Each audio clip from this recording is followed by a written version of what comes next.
Loué soit Jésus-Christ, qui est venu nous arracher au pouvoir du démon pour nous introduire dans son royaume de lumière. Sa grâce et sa paix soient avec vous. Il y a aujourd'hui en France plus de médiums, magiciens, sorciers, marabouts, devins et autres voyants et tueurs de cartes qui payent leur patente à l'État qu'il n'y a de médecins qui ne le font.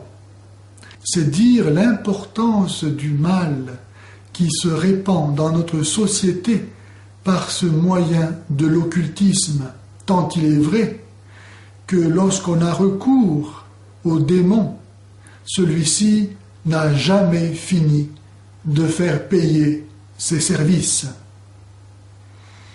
Avoir recours à l'occultisme, quelle qu'en soit la forme, est un péché grave pour 4 raisons.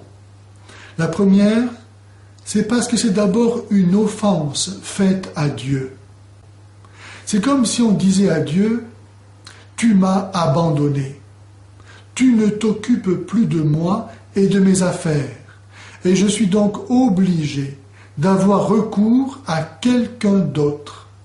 Je ne sais pas à qui, mais tant pis. » Et ainsi, en ouvrant sa vie et son âme à je ne sais pas qui, c'est-à-dire aux ténèbres, eh bien le prince des ténèbres vient et instaure son règne dans cette âme assez folle pour s'ouvrir à n'importe qui.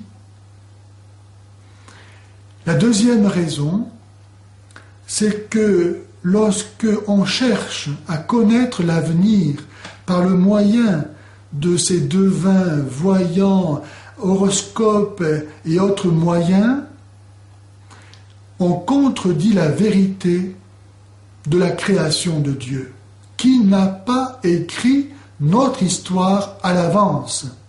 Personne ne connaît l'avenir, sinon Dieu, et Dieu seul. Dieu nous a réellement créés libres. Les démons, qui sont de purs esprits, des degrés d'intelligence, sont évidemment beaucoup plus élevés que nous. Mais pour autant, ils ne peuvent pas savoir ce que Dieu seul sait. Par contre, ils peuvent conjecturer effectivement l'avenir, un peu comme quelqu'un qui serait assis en haut d'une colline et qui voit une voiture monter par une route enlacée, tandis qu'une autre descend par cette même route, et qui peut donc, étant donné la distance qui les sépare et la vitesse à laquelle elles roulent, prévoir qu'elles vont se rencontrer à tel endroit. Mais pour autant, il ne peut pas en avoir la certitude, car les hommes sont toujours libres de faire demi-tour, de s'arrêter, et Dieu lui-même peut intervenir, surtout si on le prie. La troisième raison pour laquelle avoir recours à l'occultisme est un péché est que cela découle d'une volonté de puissance sur le temps, sur l'histoire et sur autrui. Vouloir influencer la liberté d'autrui selon ses propres vues, c'est manquer du minimum de respect dû à la liberté de chacun. Cela est gravement contraire à la charité que nous devons avoir les uns pour les autres. La quatrième raison est qu'avoir recours à l'occultisme, quelle qu'en soit la forme, c'est accepter de se soumettre au pouvoir du démon. C'est vouloir se concilier ces puissances cachées. Or, le démon n'a de pouvoir que si on lui en donne.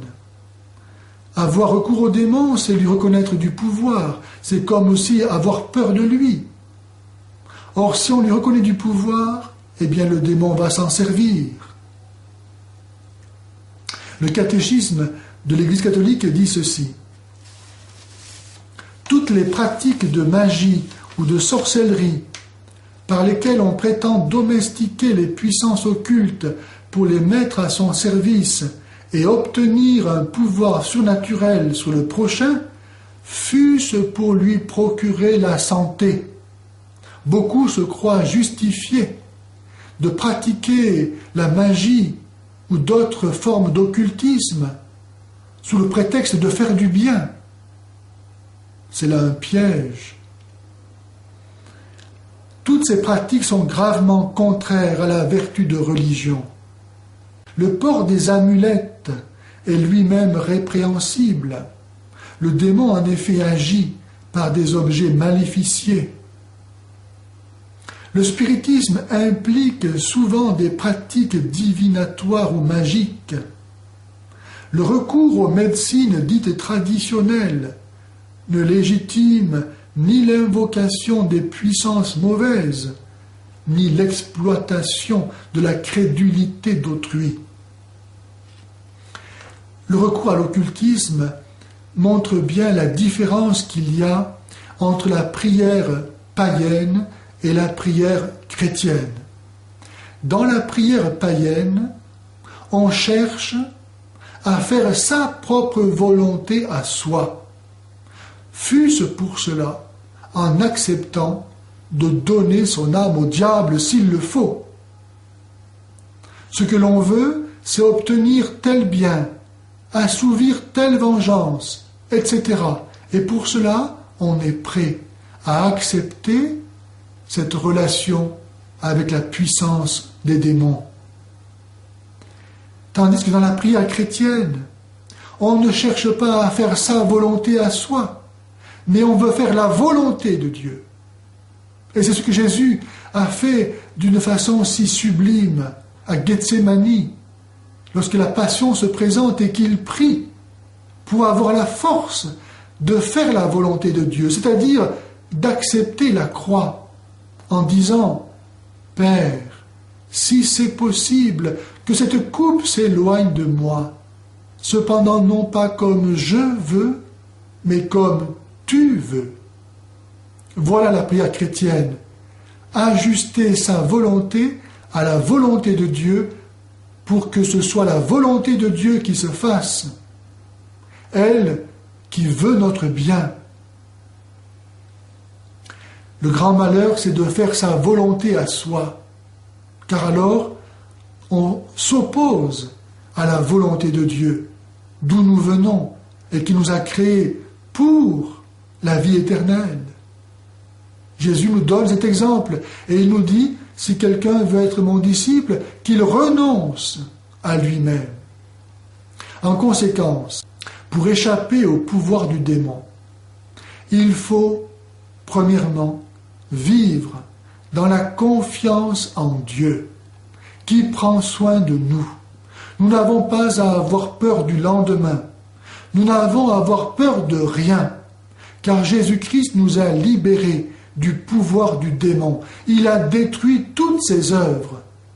Et si nous vivons en communion avec lui, en étant greffés sur lui par le baptême, alors nous participons de sa victoire sur le démon. Chrétiens, baptisés, vivant en état de grâce, c'est-à-dire en communion de foi et d'amour avec le Christ, nous vivons de la vie même de Dieu, victorieux en Jésus du démon. Tout sert au bien de ceux qui aiment Dieu. Vivons donc en communion avec Dieu, et nous n'aurons peur de rien, et tout servira à notre bien.